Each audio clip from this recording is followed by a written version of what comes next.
បាទសួស្តីពុកម៉ែបងប្អូននឹងបានពីដើមទៀតហើយបងប្អូននឹងទឹមធ្វើហើយបងប្អូនទំបាញ់ឆ្នាំហើយបងប្អូនមានពីរពណ៌ខ្មៅឡាយសហើយនឹងខ្មៅឡាយលឿងបងប្អូនពីរពណ៌តាក់ក្បាច់រចនាដូចគ្នាបងប្អូនក្បាច់តែមួយអានឹងមានយ័ន្តនៅលើស្រោមបងប្អូនបានពីរហ្នឹងនឹងប្រភេទផ្លែវាបងប្អូនផ្លែ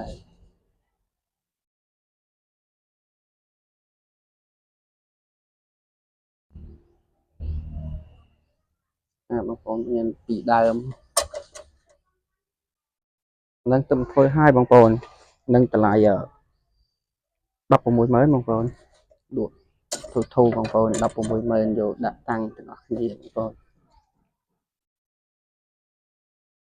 ដាក់តាំងនៅផ្ទះដាក់តាំងលម្អផ្ទះបងប្អូនឬមួយក៏យើងមានហាងមានអីបងប្អូនយើងអាចដាក់តាំងលម្អបានបងប្អូន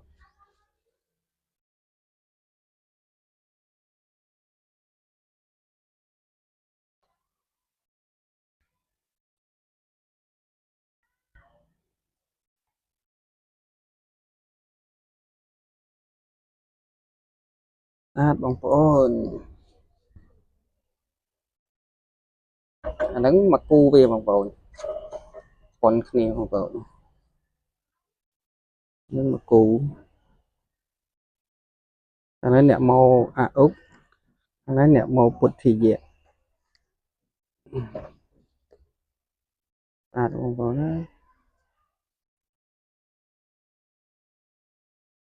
នឹងភ្លឺមកខ្ញុំធ្វើហើយអញ្ចឹង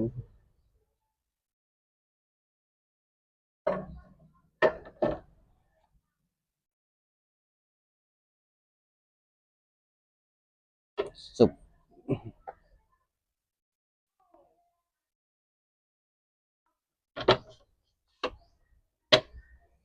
បងប្អូន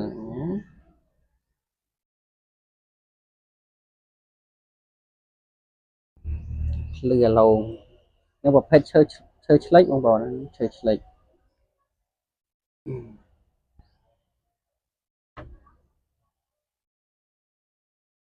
មានតែប៉ុណ្្នឹងបងប្អូនត្រូវការបងប្អូនអាចតាក់ទងតាម Telegram ខ្ញុំដាក់ Telegram នៅខាងលើវីដេអូហ្នឹងបងប្អូនអរគុណច្រើនបងប្អូនទាំងអស់គ្នាជួបគ្នានៅវីដេអូក្រោយ